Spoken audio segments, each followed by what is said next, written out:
What's going on, YouTube? Official Keith here, and today we are going to be vlogging from the car. And instead of using my phone like I have in the last two videos, we're using the in-car camera. Now, the audio with the in-car camera, as you can hear, is not going to be that great. So maybe in post I've done some edits to the sound to make the sound a little better. But yeah, we are going to take our ride. Today is Friday. Today is Good Friday. What's today? The 9th? Is it the 9th? Today is the 10th. So today is April 10th. And we got some Good Friday car vlog action going on. First thing I'm going to do is I'm going to go to Starbucks. No, I'm not going for coffee. They actually have a really good tea. And I am going to get this tea. I was blessed with a gift card. So I am going to use that gift card. Actually, I've already done the order. Oh man, look at this. There's a line. Oh, this is a mess. Be right back. Me at Starbucks had to go and swipe her card 20,000 times to get it to work, when she could have just used the app, or she could have went online and ordered her stuff. She was the only one that was holding up the actual line. Now, y'all saw how long that line was when I drove up to it, and I don't know if you can see that Dodge Durango over there. Shout out to Dodge. But she was the only one. Like, once the line started moving, everybody was just getting drinks, and then it get to her, and she's swiping. Like, literally, Dora foretold of this way back in the day. Swipe or no swiping. Recently, I've been watching a bunch of V6 videos. Now, for those of y'all that don't know, I have a V6 Charger, and I generally show love to the V6 Charger or channels on YouTube, just like I show love to the V8 Chargers, Challengers, Durangos, things of that nature. Huge Dodge fan. But I was looking at some V6 Charger videos, and I was just sitting here thinking to myself, they're putting in a lot of work. They're putting in almost, in some cases, just this, as the same amount of work as somebody with a V8. And one of the pain points that's in the Dodge community with V6s, as far as putting in the amount of work, is when V6 owners start deleting resonators and mufflers and whatnot. And first thing that's going to come out of somebody's mouth, and you don't even have to really be a Dodge fan, first thing that's going to come out of their mouth, it sounds like a ricer. Now, I used to say that all the time. Your car sounds like a ricer. Your car sounds real tinny. It just sounds, it sounds weird. And for I don't know how long, I think we have gotten into our brains now that if the V6 is not quiet, then it's wrong, it's bad, it's all of this stuff. So I digress. And I was thinking about this, and I've come to the conclusion that when V6 owners delete resonators, delete mufflers, doing all of this delete, they're not doing this, well, a good chunk of them are not doing this to try to make their cars sound like a V8. We're missing two cylinders, folks. Of course it's not going to sound like a V8. They're just enhancing the sound of the V6. And as a society, we're just not used to seeing a car of this size, this girth, with a sound other than something quiet when it's in the V6 variety. When we hear a particular sound or a particular engine note, we immediately expect to see something like a Honda Civic, Honda S2000, a Lexus IS. We expect to see these cars. Mazda something, even an Eclipse, if those are still being made. But we would expect to see something on those lines. But you hear a particular note, and then you see this big girthy car coming. You're just like, oh man, they're just trying to make their car sound like a V8. No, they're actually just enhancing the sound of their V6, and that's how I'm going to go forward with when I hear things like that, because the car doesn't sound bad. It just has a different, distinct sound, and I think the more V6 owners that do this, the more it's going to be a part of the norm. Another thing I've noticed with the V6 owners is that V6 owners get a lot of slack. Man, that truck is big. V6 owners get a lot of slack for putting on, I don't know, a Hellcat hood or an RT, well, I wouldn't say RT, but maybe a Scat Pack spoiler, getting some rims, changing the front end to make your V6 look like a V8. That's fine and dandy. But of course the haters are going to hate, and they do their job well, they hate. But I don't understand it, because you have those same haters, okay? You have those same haters who don't even, like, who will drive a V8. Like, they'll have either a Scat Pack or an RT. And I'm not knocking on this, I'm just telling you what I see. They'll have something like an RT or Scat Pack, and first thing that comes out of their mouth, oh, I'm going to get some Hellcat replica wheels, or I'm going to get a Hellcat hood. But when a V6 owner does it, then all of a sudden the system's broken and we're all going to hell. Like, that doesn't make sense to me at all. Y'all need to quit worrying, and I've made a video about this before. Quit worrying about what other people do to their cars that you have nothing to do with. It's not going to take away horsepower from your car. It's not going to take away from the look from your car, especially if you're doing a lot of modifications, adding a lot of stickers, vinyl, wraps. It's not going to take away from that. Y'all need to chill, and if you can't handle it, then get a bicycle. Because folks, it's not just a Dodge thing, it's every car across the board. You have people that own every type of car across the board and will modify that bad boy to their liking. Now, am I saying you have to like what they do? No, you don't. But all the senseless bashing is just a waste of air. It's a waste of thought. Just let it go, man. Let it go. Man, I kind of wanted to do a pool, but I am kind of stuck between a rock and a hard place. So let's talk about wraps. Wrapping your car does quite a few things. First off, it helps to protect the original paint. Now I'm talking about a full wrap, a full car wrap, full body wrap. It helps to protect the original paint. And if I'm not mistaken, I believe a really good experienced wrap shop will first do paint correction on your car, and I think they might, that might be an extra cost or whatever, but they'll do paint correction and then ceramic coat your car, so I'm to understand, and then they'll wrap your car. Now, that the way to make your car look different is to wrap it. There are endless possibilities to wrapping a car. As far as design, color, I was looking at Scat Pack _Black's car, and that's also the name of his channel. And he has 2 different wraps going on. I've never in my life seen a Scat Pack B look like that on anybody's Mopar product. I've never seen that. I am going to go ahead and say, for right now, that wrap is the hardest wrap in the state of Texas. Yet I say the United States. And of course I say the United States. I'm not even outside of Texas right now. But that's got to be one of the hardest wraps I've ever seen. Like, it's 2 wraps, bro. Like, it's just Scat Pack _Black. Check out his channel. You can see his car. That thing is a beast. But here's the thing, and I think this is where people kind of mess up with wraps.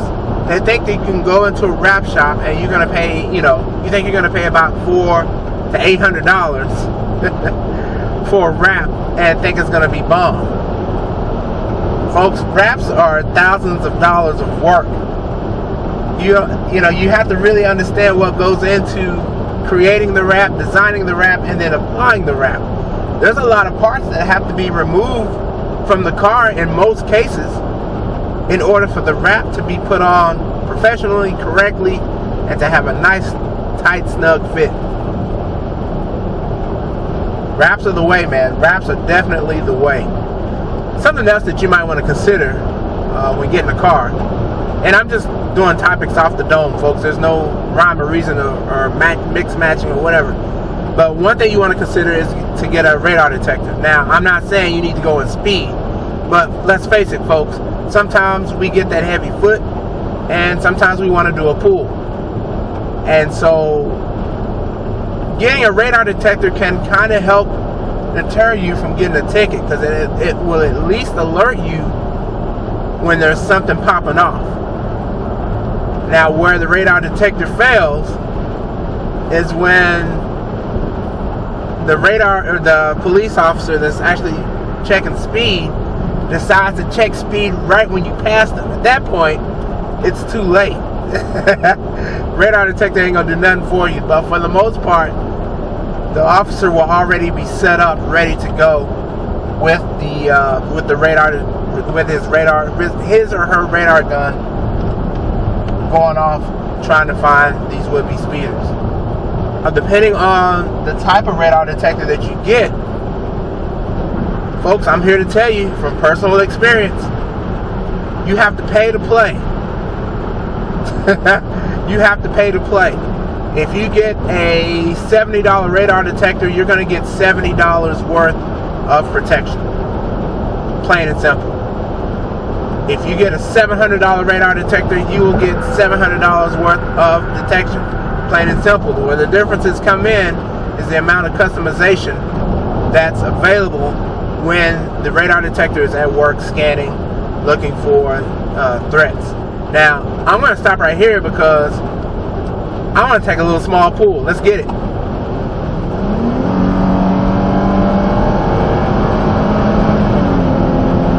Okay, cool. Let's back that down. Because brother man can't be getting no tickets. But the radar detectors, yeah, there's different flavors, but you're gonna have to pay to play. Now, I know a radar detector that I want or would love to have is the Escort. It's Escort line, and it's the 360C. The C stands for connected. Oh, look, that gas station just opened. Well, not that you can see, but the C stands for connected, so you can, you'll have connectivity to that particular radar. But that bad boy is way out of my price range. I believe right now, or when it was on sale, I believe it was $649. But that thing is pretty amazing.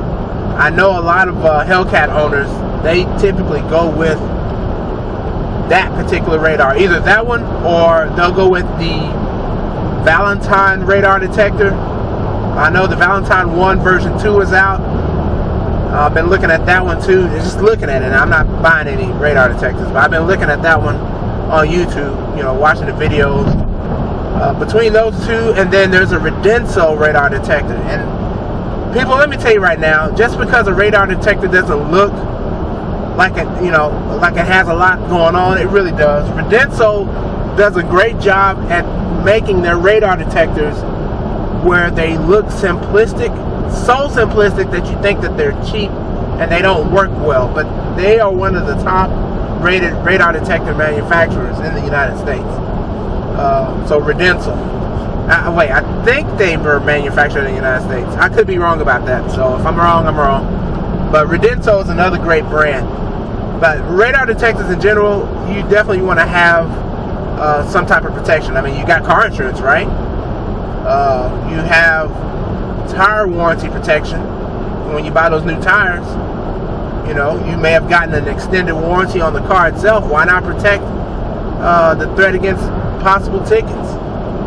get you a radar detector. Another item that you can get for your car is a dash cam, like the one that I have. Now, my dash cam is dual channel, meaning that I have 2 cameras. I have one in the front and one in the back. But the dash cam that's in the back is not amazing at all. It's a VGA camera, so it looks pretty bad. But in the event of an accident from the rear, it's clear enough to where you can still see, or you can still get the point. Let's move over. But you still, you get the point. So it's a VGA rear camera, but the front camera is 1080, and that's what we're watching now. 1080. This camera also has built-in microphone, obviously. That way you can hear me talk. But one thing, and this is the Rexing V1 Pro. I think this is the V1 Pro or V1P, VP1, V1P, one of them. Outside of that camera, that's just not great quality. One thing that I really don't like about this particular unit is that it doesn't have built-in GPS. Now I know what you're gonna say. Hey man, there's cameras out there, dash cams, that have built-in GPS. I understand that, but the way that I was able to get this camera was basically, the camera was practically free. I'm not going to go into how it was almost free, but that's what it was. So there's no complaints there.